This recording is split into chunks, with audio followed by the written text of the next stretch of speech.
Hey everybody, I'm Jamie Poisson.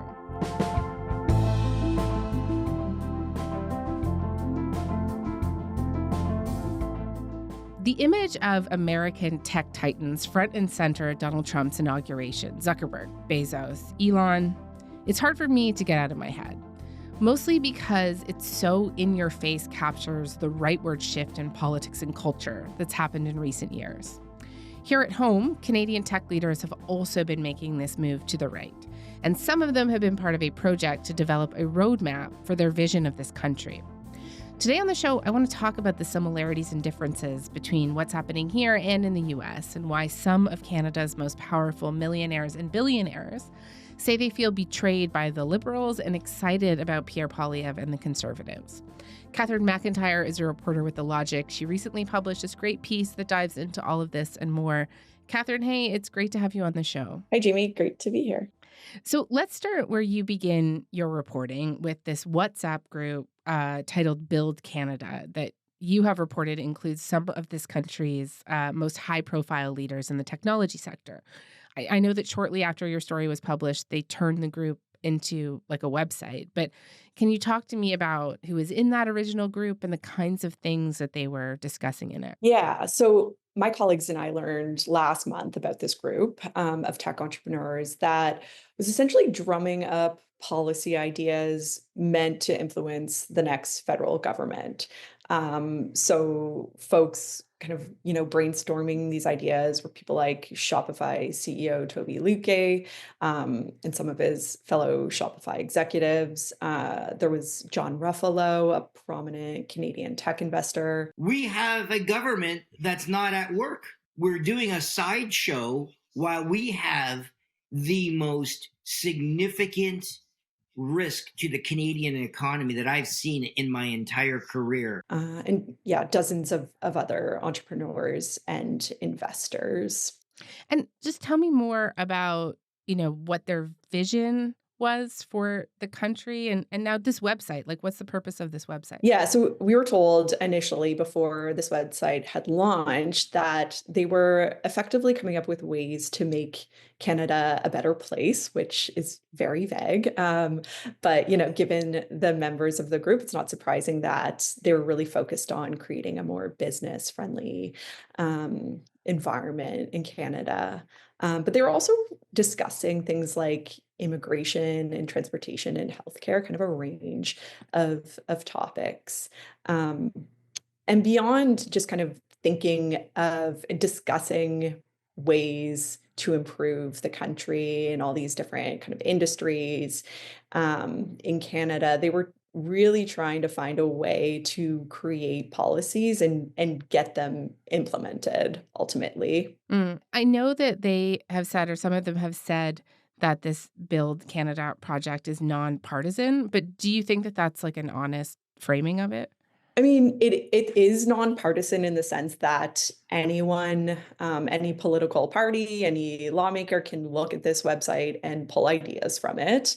But, we know that some of the folks leading this initiative, like Toby Luque, for example, they've been extremely vocal in the last few months about their support for the Conservatives and the Conservative leader, Pierre Poilievre, and also their kind of growing disdain for the Liberals. Tell me more about that, because can't help but wonder exactly what changed for many of these people.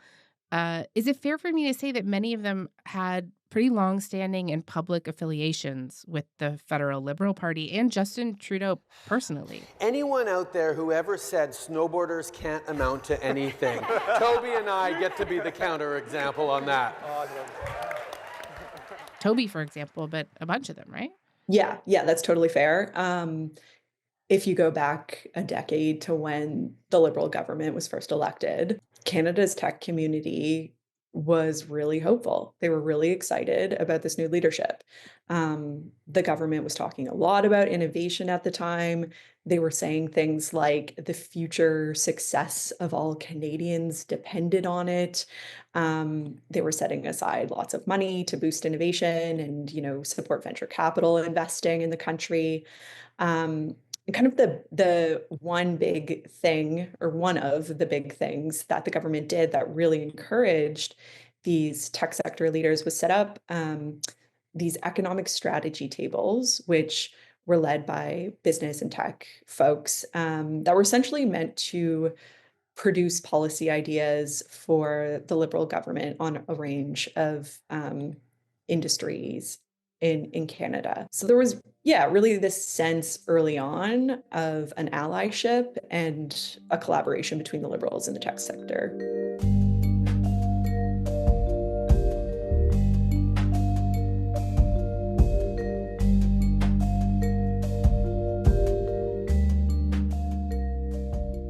Take me through what I think is kind of a slow undoing of that allyship. What happened? Yeah, absolutely. Like if you talk to folks now, they'll say this undoing happened over several years. It kind of feels like it happened all at once recently, but they say no, there's kind of a, like you said, slow undoing here. One thing that the sector was annoyed with was they say the government didn't really listen to any of the recommendations, which they felt was a missed opportunity and also just kind of a slap in the face. They spent all this time and effort to advise the government and just kind of went nowhere. And they also say that policies and programs that the Liberals did announce, most of them came up short or just haven't even gotten off the ground. I just want to pick up on something you said there about this feeling of being ignored, right? Like in your piece, the Canadian investor John Ruffalo and Armin Bakurtsian, the CEO of a Kitchener-based medical device company, and the president of the Council of Canadian Innovators, Benjamin Bergen, they all sort of express these feelings of betrayal by the Liberals. Bakurtsian in particular talked about feeling like their contributions were shelved and that the Liberals' policies failed. Is it the case that a lot of these guys feel personally affronted by Trudeau and the Liberals?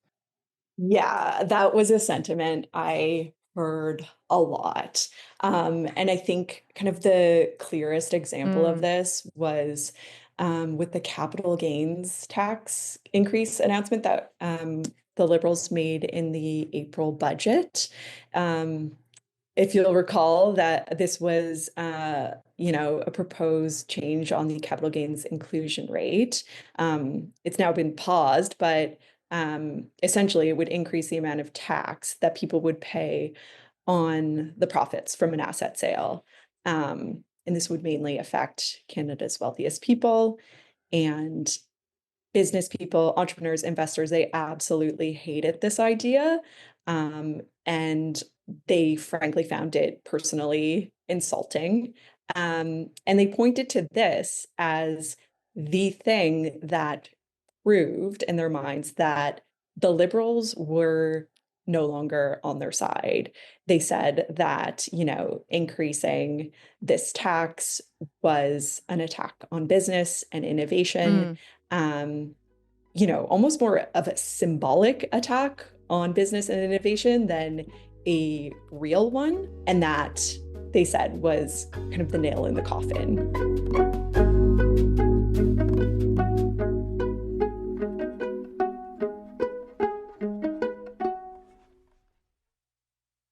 Catherine, we have talked on this show a lot about this cultural shift to the right that you can feel across public life and about the growing relationship between many of America's richest men and the White House. The U.S. has also, as I mentioned, seen a number of high-profile billionaires go from historically supporting the Democrats to now publicly backing Trump. Elon. I think we need a change of administration. I think probably the Democratic Party was the party of meritocracy and of personal freedom. Yeah. They used to be the free speech party.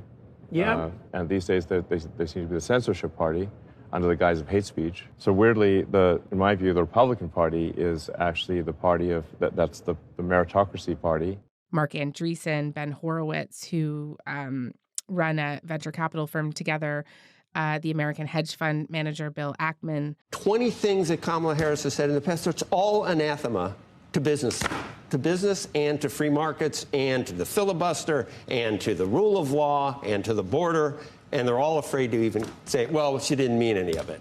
Joe, you're preaching to the converted. I know. And These are billionaires who had been public backers and donors to the Democrats, simply switching sides, right? And would you say that what we're seeing here is a similar political realignment, or do you have a sense that something like different is happening here? It's like a different context. No, I do think there's similarities between that shift in the US and the shift here in Canada. Even if you look at donation records, like you said, there were a lot of folks in Silicon Valley, a lot of business and tech leaders that had, previously supported and donated to Biden and Hillary Clinton previously, that threw their support and their dollars behind Trump in his last presidential campaign. And we see parallels here too, where liberal donors are now supporting Poilievre and hosting fundraisers for Poilievre and the Conservative Party, which are being, very well attended by other tech entrepreneurs and business leaders as well. So yeah, I do think it's fair to say there are some similarities. Can you tell me a little bit more about these fundraisers? Yeah, I mean, so one fundraiser I spoke to sources about was it happened shortly after the capital gains fiasco, at a point where a lot of tech leaders and entrepreneurs, investors, they had kind of made up their mind that they were done with the Liberal Party, but they were still a little on the fence about where they would go next and whether, Pierre Poilievre and the Conservatives was the right party for them. These, I'm told, have been very effective in kind of changing the minds of folks who were on the fence a few months ago. Beyond fundraisers, though, we're also seeing the Conservatives reach out directly to tech entrepreneurs, visiting their offices. There've been a couple visits to Waterloo startups, which is, a hotbed of innovation and entrepreneurship in Canada, which, that's really resonating with people. My sources are saying, it's showing kind of like the Liberals had showed 10 years ago, that they're listening, they're receptive of their ideas, and that they want to work together.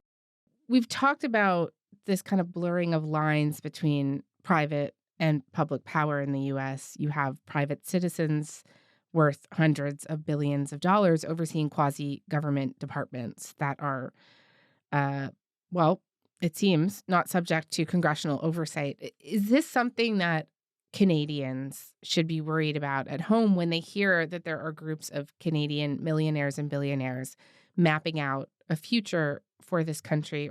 Or again, do you think that something different is happening here? Do you think that that's like a fair question to ask? I think it's a good question to ask. I mean, at this point, it seems inconceivable to me that, we would see the kind of government takeover by tech billionaires that is effectively happening in the States. And I think, part of the reason is Canada doesn't have anyone with the same concentration of wealth and power that an Elon Musk has.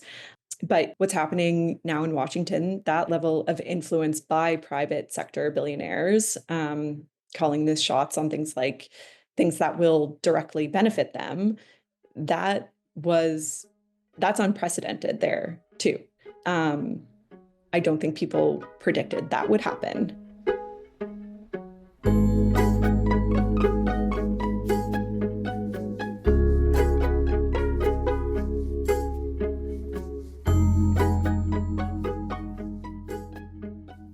The other thing I wanted to ask you about was, what extent have any of these Canadian tech giants also been really supportive of Trump himself, right? I'm thinking about Shopify CEO Toby Lucca, who we've been talking about.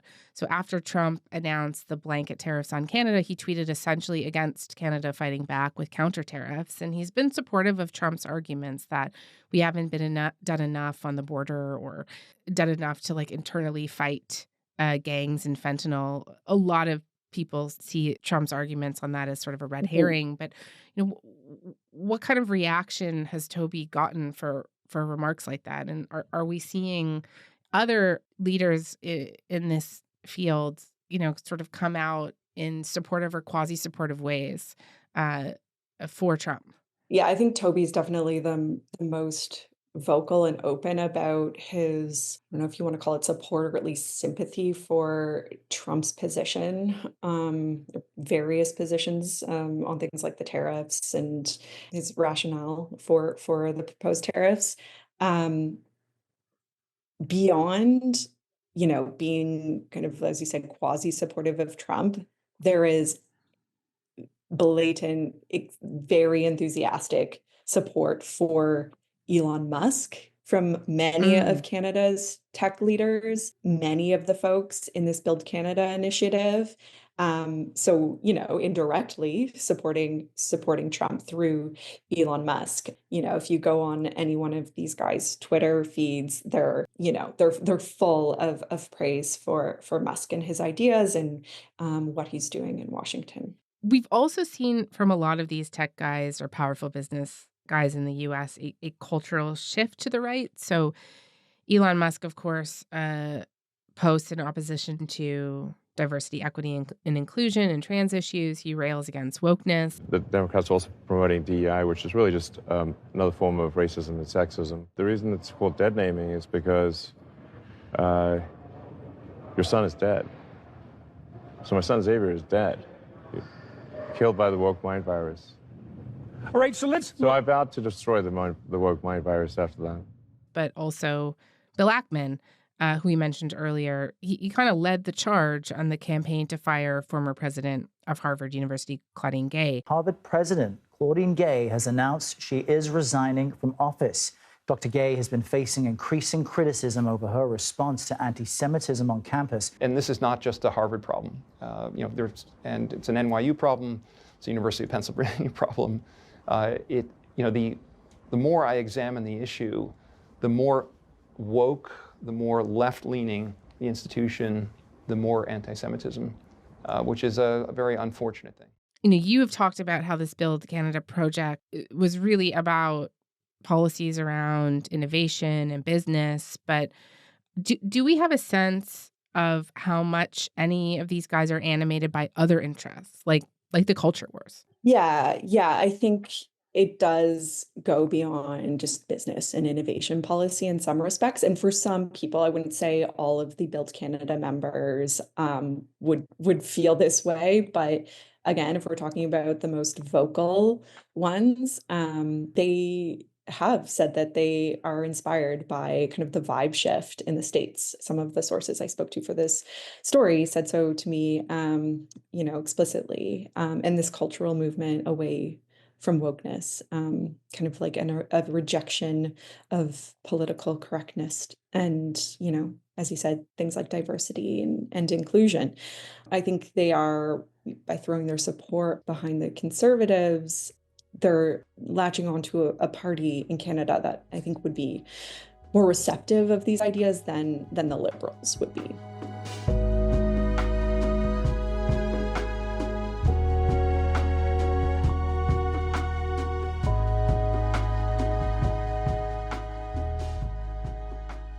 I know Toby from Shopify, and Shopify keeps coming up a lot, but I'm thinking of a tweet that I saw him send recently where he was critical of so-called wokeness. So has his COO, Kaz Najatian, been as well. He's tweeted, in particular about how John A. Macdonald was maligned by, quote, the woke media, and about the need to fight what he refers to as, woke revisionism, right? And speaking of Najatian, it might be worth noting here that tax records from 2023 show that he is one of the directors of the True North Center for Public Policy, which is the parent group for the True North, which is a right-wing online media site based here in Canada. Just sticking with Shopify for just a little bit longer, Catherine. For a brief period this week, Kanye West's Yeezy website, which is powered by Shopify, was selling a single item, a white T-shirt emblazoned with a black swastika. There was a lot of outrage about that. Shopify was hosting it and then did eventually take it down. Did they take it down because it was Nazi merchandise? What happened there? Yeah, no, the short answer is they did not take it down because it's Nazi merchandise, despite having a lot of pressure to do so, including from, some of their former executives at Shopify and employees who were very opposed to this kind of thing being their company supporting this kind of thing effectively. They ended up removing it, not because of any principled stance against, hate speech or anti-Semitism. They removed it because they said it was a stunt, that's a quote, and quote, not a good faith attempt to make money. And then therefore it was a fraud risk. Why don't you pull it sooner? Look, good process creates good outcomes, Sarah, and we follow a good process here. It was down the moment we realized this was not actually a real commerce practice, they weren't actually engaging in authentic commerce, we pulled it down. So yeah, it's Toby he's taken this kind of free speech absolutist stance for a while. And, I think when faced with pressure to remove this shirt in particular, the fraud risk rationale is actually kind of a clever way to deal with the backlash without alienating the kind of like far right free speech absolutist that he's identified with. Can you just tell me a little bit more when you say that he's had to deal with this for a while? Like, this isn't the first time something like this has come up, right? I remember in the fall they were criticized for hosting a store associated with a brand called The Official 1984, which included content praising Adolf Hitler as well as Holocaust denial. And then there was also like widespread criticism around Shopify's decision to host the Breitbart store. Breitbart News is an extreme right-wing U.S. media organization. And just talk to me a bit more about Toby's rationale around that stuff and how Shopify has dealt with this in the past. Yeah, so he has kind of always taken this position that Shopify cannot impose its morality on merchants, and that it will, it'll allow anything that isn't considered illegal in the market where it's being sold on shops that are backed by its technology. He said that if he or the company started making decisions about, what merchants can and cannot sell their products, it becomes hard to know kind of like where that line ends.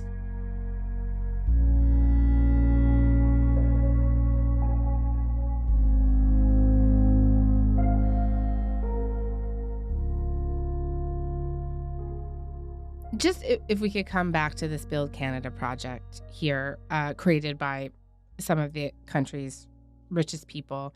I don't want to get so far down the rabbit hole of specifics here, but, when we look at some of the stuff that they're proposing, I wonder if you could just give me one or two specific examples of what it is that they want to see happen. Yeah. So, a lot of the stuff they're talking about here isn't super shocking, and many of these ideas have been discussed for years. One of them is, a health tech entrepreneur suggesting digitizing health records to make them more accessible for patients and doctors, right? Like that's kind of a popular suggestion that Right. just has never really gotten implemented. Then another entrepreneur suggests improving the country's immigration system to prioritize newcomers that will contribute most to the economy. Someone else has suggested reducing interprovincial trade barriers, very hot topic right now. So, these aren't like groundbreaking suggestions. They do go into some detail about how they think these policies could actually get off the ground. But I think it's important to note that a lot of the entrepreneurs that are suggesting these policies, they stand to gain personally from them, which isn't to say that they are bad for the rest of the country, but it's just, I think, there's a clear element of self-interest here to keep in mind.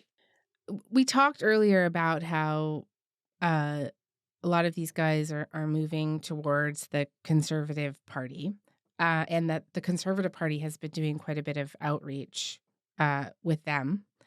One thing I am trying to figure out is how much of this here is them just kind of putting their finger in the air and trying to figure out which way the political winds are blowing, right? Right now, polling is indicating that since Trudeau stepped down and Mark Carney emerged, that things have really tightened up, right? And that the federal Liberals have picked up some momentum. The Conservatives are still ahead. But do you think that there's a world in which these tech millionaires, billionaires here in Canada could be brought back to the Liberal Party coalition under someone like Mark Carney? Or is this essentially a lost cause at this point? Yeah, it's a really interesting question. If I am to take these people at their word, they want a change in government, and no Liberal candidate will satisfy them at this point. They view, Chrystia Freeland and Mark Carney, kind of the two front runners in the Liberal leadership race, as Liberal insiders who would not be drastically different from a Trudeau government.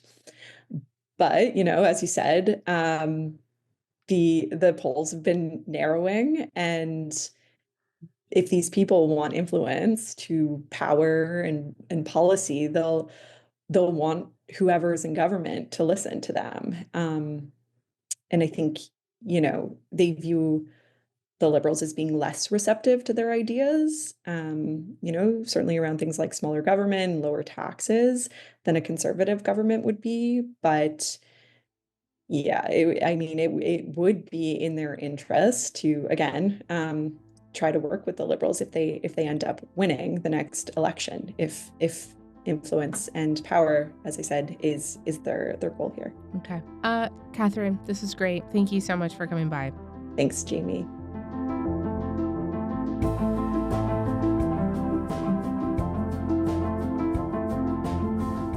All right, that's all for today. I'm Jamie Poisson. Thanks so much for listening. Talk to you tomorrow.